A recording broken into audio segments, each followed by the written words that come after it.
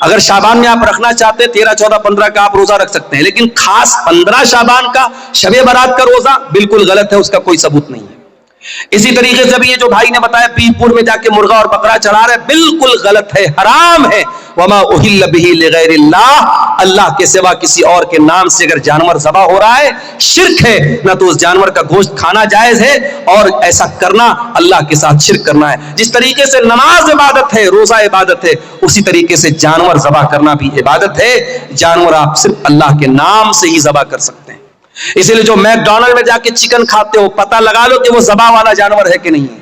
اگر make Donald میں جھٹکا والا ہے یا مشین کے ذریعے کاٹا گیا جانور ہے, اللہ کا نام نہیں لیا گیا ہے, تو وہ چکن اور مٹن آپ کے لیے کھانا جائز نہیں. جہاں بھی ہوٹل میں کھانا کھاؤ تحقیق کر لو, اگر اطمینان نہیں ہے تو ویج کھا لو, نان ویج مت کھاؤ. کوئی ایسا گوشت مت کھاؤ جس کے بارے میں ڈاؤٹ ہے کہ اس پر اللہ کا نام لیا گیا ہے یا نہیں لیا گیا ہے. یہی باتیں ہیں جن پر میں آپ سے اجازت چاہتا ہوں. اللہ سے دعا ہے رب العالمین ہم سب کو کہنے سننے سے زیادہ عمل کی توفیق عطا فرمائے. آمین. وآخر دعوانا الحمدللہ رب العالمین, والسلام علیکم ورحمۃ اللہ. کبیراج کی علاج کرانا کیسا ہے؟ ہماری برادری کی عورتوں کا بہت زیادہ بھروسہ رہتا ہے. کون ہے کبیراج؟ دیکھیے اگر کوئی حکیم ہے, کوئی وید ہے جو دواؤں سے علاج کر رہا ہے, تو اس سے تو آپ علاج کرا سکتے ہیں, چاہے وہ مسلمان ہو یا غیر مسلم. لیکن یہ کبیراج کوئی صاحب ہے, اب اگر وہ ٹٹکے سے علاج کر رہے ہیں, کچھ منتر ونتر پڑھ رہے ہیں, تو ایسے انسان کے پاس جو منتر وغیرہ کے ذریعے, یا یہ کہہ لیجئے جادو کے ذریعے, یا یہ کہہ لیجئے اپنی روحانی طاقت کے ذریعے علاج کر رہا ہے, اس کے پاس جا کے علاج کرانا حرام ہے. ایسے بہت سارے اوجھا اور بابا ہوتے ہیں, وہ مریض کو ایسے ہاتھ لگا دیتے ہیں, مریض ٹھیک ہو جاتا ہے. یہ سب شیطانی طاقتیں ہیں, کبھی خبردار ان کے پاس نہیں جانا ہے. آپ تکلیف برداشت کر لو, لیکن شرک کے اڈوں پر مت جاؤ میرے پیارے ساتھیوں. بالکل یہ غلط ہے, اور مسلمان عورتیں اگر وہاں جا رہی ہیں, غلط کر رہی ہیں, ان کے گھر کے گارجین کو چاہیے کہ اپنے گھر کی عورتوں کو ایسا نہ کرنے دیں. ٹھیک ہے سر, جزاک اللہ خیر.